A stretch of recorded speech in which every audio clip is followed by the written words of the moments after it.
réviser la Torah. Donc c'est ces trois niveaux-là que le juif est capable de faire. Yeshada, Kiraoui, Ayaze, Sheye, Bevetak Midrash Bekislev. Shaz Yatsa, Ola Olam. Oh, alors là, il fait encore un renversement, mon choix, on a dépassé le temps, on finit juste avec ça. Il te dit maintenant, pourquoi en Kislev, Hanouka est arrivé? Parce que ce Kislev, c'est le moment où la nuit, où les nuits sont les plus longues, et où réapparaît le redébut, le recommencement, c'est le 21 décembre, hein, c'est ça? Quand la Shkela recommence à descendre. Le 21 décembre, la lumière revient. Cette année, c'est quand Hanouka, c'est un peu plus tôt. Bon, mais en tous les cas, c'est toujours dans cette... Ça dépend, à chaque fois ça marche pas très bien, parce que la lumière elle revient, d'abord il y a la Shkia qui tombe plus tard, mais en même temps le Netzachama il remonte pas tout de suite. C'est ça. En Bigadol ça tombe toujours à Hanouka. Là, dès cette semaine ça commence à décaler là. Ah ouais? Ouais, c'est dans Hanouka. Donc Hanouka, c'est ce qu'il dit, Hanouka. Alors, il dit, c'est pour ça que... C'est pour ça. Viyadoua, qui gimel chodashim shem tishrei, mi cheshvan, qui se lève or shalachama mitmaet, de tishrei à cheshvan, c'est-à-dire à peu près à partir du mois d'août, la lumière décline. Uminat kufa tevet ve'elach, haoler mosif or. Et après, à partir de tevet, le mois de Hanouka, la lumière reprend. At kufa tamuz, jusqu'à Tammuz. Or ou betokef shelo, jusqu'à Tammuz, qu'est l'été, où la lumière est absolue. Et après, ça reprend à tomber sur le cycle solaire. On a Or Elyon ou Or Hashem. Igdim Kodem Tishrei. Shara Bechav et Be'elul Nivra Alam. Ou Beyom Rishon. Amar Akadosh Baruch Hu Yeor. Vayeor Ve'or Alam. Lefika Itratshut à Or Elyon. Lavo le Migdash Aya Bechav et Kislev. שזה היום מיוחד לא בפרט ואור המקדש. Il dit de la même façon que le Yom Rishon, c'était quelque chose, c'était le Chaf et Cheshvan. Non, Chaf Elul. Elul, pardon. Elul.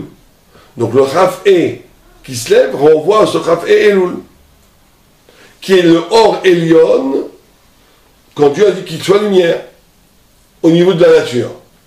Au niveau du Beth Amikdash avec la Torah, il le dit en Kislev. Donc je pense que ce qu'il veut faire là, c'est qu'il veut te montrer que tout c'est...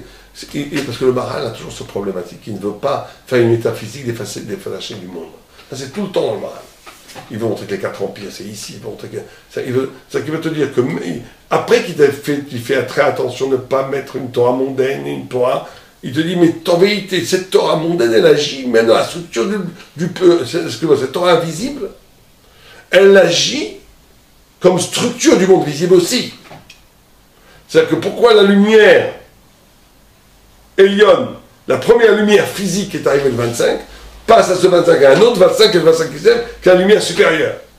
C'est-à-dire que la grande horlogie de l'univers, elle cache, mais elle a en même temps la reproduction de ce qui cache de ce qui est en haut. C'est ça le plus grand secret. C'est que ce qui cache, ce qui est mondain, ce qui est physique, ce qui cache, ce qui voile, il y a un certain niveau de perspective où c'est exactement la même chose que l'invisible de l'invisible. Il ne veut pas détacher l'invisible de l'invisible. Exactement, il ne veut pas dépasser le visible le plus bas. Je parle de la création de la matière. Là. Et il ne veut pas dépasser le visible le plus bas et l'invisible le plus haut, ont quelque part la même structure, parce que tout vient de Dieu. Et donc, que tu comprennes, ne crois pas qu'il te dit, fais attention à ce que je t'ai dit, qu'il y a 3 niveaux, que ne tombe pas dans une métaphysique où le monde n'existe pas, où il est nul, qu'il est que matière, qu'il est qu'obscurité, qu'il est que nullité. Non!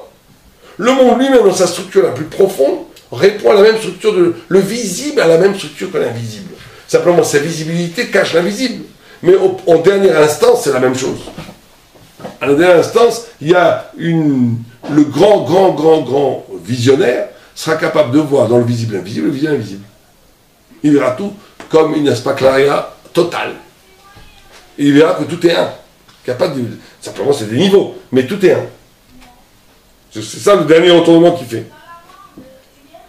שזה היום המיוחד לו בפרט והוא אור המקדש, ובזה תבין גם כן, כי ראוי שתגיע הדלקת נרות החנוכה בהתחלת האור, והוא תחילת הלילה.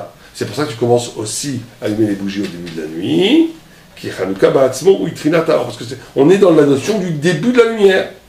On est du début de la lumière dans le jour, on est du début de la lumière dans l'hiver. On est dans le début du début. Et Shlecha Lahavin va arriver et comprendre ces choses-là très profondément. Ok, voilà.